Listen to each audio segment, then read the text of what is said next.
All right, Landon. News broke just earlier today that Cooper Rush is headed to the Ravens. What does this mean for the Cowboys?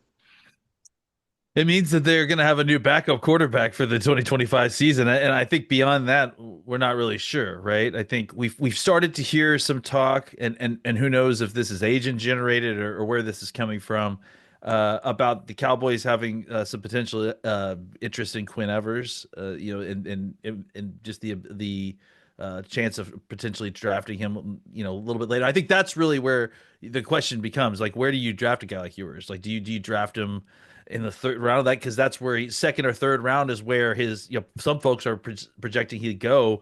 I don't know that I would feel comfortable drafting him that early. And I think the other thing that kind of compounds this problem a little bit is they don't have a fourth round pick, which is probably right squarely where you would feel comfortable taking another quarterback opportunity. So clearly right now all they have is Will Grier on the roster, and I feel like he at different points has been close to trying to compete for that backup quarterback spot at different points with Cooper Rush. So maybe you can feel somewhat comfy that at least you have him as a backstop. But I think at this point, clearly they're either planning on going into the draft and targeting one of the quarterbacks there, or seeing who's available on the other side of the draft, potentially in a release or a trade situation.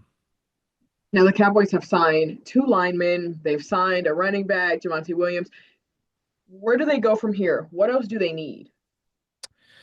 Well, I think that they still could definitely use another corner, just to kind of shore up that situation. I mean, we haven't gotten a real solid update on the timeline of where Trayvon Diggs is and his recovery. We've heard generally he's not going to be available for the start of training camp, but we don't really know about week one, or even like what if he comes back week one, like how is he going to be? So I definitely think that they could still either use a free agent, some free agent cash to go sign somebody, maybe potentially trade for somebody that they feel comfortable with.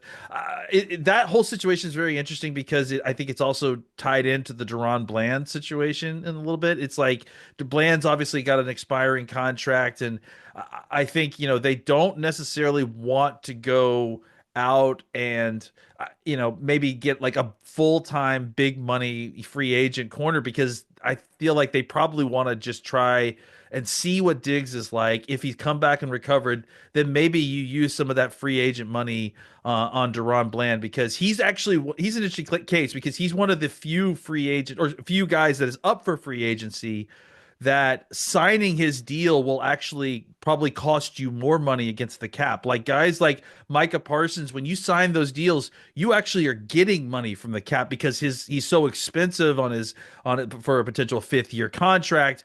You can control the way that money is filtered out depending on like a 4 or 5 year deal. But with someone like Bland, who was a fifth round pick, he's already incredibly cheap. So signing him to a new deal, no matter how you kind of work the money around, likely won't be as cheap as what his current deal is. So there's some money situations there that's really going to play into the cornerbacks the room for sure. But I do think that cornerback is another position that they really probably need to consider another free agent, whether that's before the draft or maybe waiting to see how things play out and see if somebody cuts somebody interesting on the other side. Now, speaking of money talks, really, Turpin. Now he's going to be one of the highest paid in NFL history for special teams. Was that a good move from the Cowboys? I know there was a lot of talks about Micah Parsons and where that leaves him after they ended up re-signing Turpin. So, what do you think of that one? Yeah, I mean, I think Micah's money is like, separate out on a silo. Like, I don't think any of these deals that are being done, even if they did a couple more big money deals, I don't think that's going to affect their ability or their desire to go sign Micah Parsons. Like, that's something that they've kind of figured out probably 2 years ago, and they're all just kind of working around that big money that they know that they're going to have to spend at some point.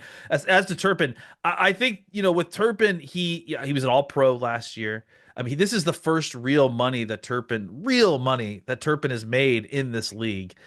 He's going to be on another exclusive rights free agent if I'm a deal if I'm not mistaken, or if not a restricted rights free agent. I think they were potentially putting a second round tender on him. So he was about to make, a million, 2 million and some change, I think, if I'm not mistaken, which is some money, but not, great money. And what the Cowboys were able to do was guarantee him a little bit more money, get a little bit better control on those costs. And again, I think I think it's worth it because he's an incredible threat. He's a weapon. If the league is thinking about moving up the kickback rules a little bit, the touchback rules on the kickoff, he becomes even more of a weapon because now teams are going to be kicking off the ball to the returners even more, since there's such a heavy penalty for kicking through the end zone. And I think the other thing that we've seen this last year, especially, but really the last 2 years, is a willingness to use him more on offense as a weapon, as a receiver, but also as just kind of a general offensive weapon. It felt like you could have handed the ball off to him in a jet sweep or in a really just a normal running back situation. He was good for 10 yards almost every time. So I do think he was worth it just because he brings a lot of versatility. He adds something to your offensive weaponry room, whether you want to call him running back or wide receiver. And then, obviously, all pro level kick and punt returner. And in the beginning of this free agency, the talk of aggressive was the main talking point. Jerry Jones said that's not really the word we're trying to use. There are no voids that need to be filled. Well, Stephen Jones was like, yeah, we're going to be very aggressive. So it was a little bit contradicting. Do you feel like they have been aggressive enough or not at all? Well, just to be accurate, they said selectively aggressive, which, I don't know if that left them, if that's hedging, the aggressive talk, which it sounds like maybe it was. And honestly, I think that it was a phrase that was easy to grasp onto, but I don't know that it was necessarily supposed to be like this mantra for Cowboys free agency. This is really feeling like a lot of kind of business as usual in certain degrees. But I also think that the free agency period is not over, and the draft is another opportunity to be selectively aggressive. Because I do think that part of the issue with the Cowboys and their player acquisition, especially maybe these last few years, is a lack of movement in the trade market. If you're not going to be huge players in free agency, which look, I understand this was not a great free agent market this year, and this was not a great year for the Dallas Cowboys to have to feel like they need to prove to their fans that they are committed to winning by spending a bunch of money in free agency, because they weren't going to get necessarily great deals. It wasn't like there was a ton of great opportunities out there for the Cowboys to improve on reasonable deals. It was a lot of crazy money being thrown around by teams that had outrageous amounts of cap space. But I do think that the Cowboys have had opportunities and should still continue to look into opportunities to trade players, trade picks for veteran players that maybe are on expiring contracts that you can re-sign, and that is a great way to selectively target, be selectively aggressive, potentially like they're talking about, and go and find a guy that is a good fit for what you're trying to do at a position that you need. And I just think that there's such a market inefficiency still in trading late round picks for proven commodity veterans, and I do think that the Cowboys will still have opportunity to do some more of that with all the supplement picks that they got in the fifth and sixth round. And finally, who do you want to see Dallas make a move on? In free agency, Yes.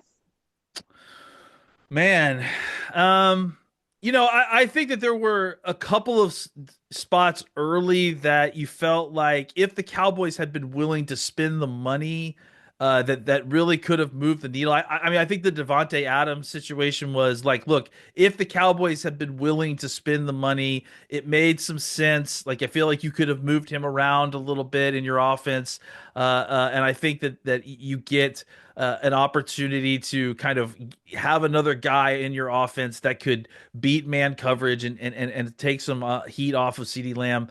Outside of that, though, I just feel like there's been a bunch of guys that it's not that I'm not interested in having them on the team. It's just I don't know that it's worth having them on the team at the price that they're going to command, right? And then being beholden to that and potentially losing opportunities. Look, I mean, I wish the Cowboys would spend more of their money like a lot of Cowboys fans do. But I think that, since we kind of, are dealing with the Cowboys as they are, as opposed to as I hope they would be, I think I recognize the fact that they're going to be selective here, so I don't want them to necessarily kind of go out and spend money on a free agent who is probably like a slight improvement or almost no improvement from someone that they have.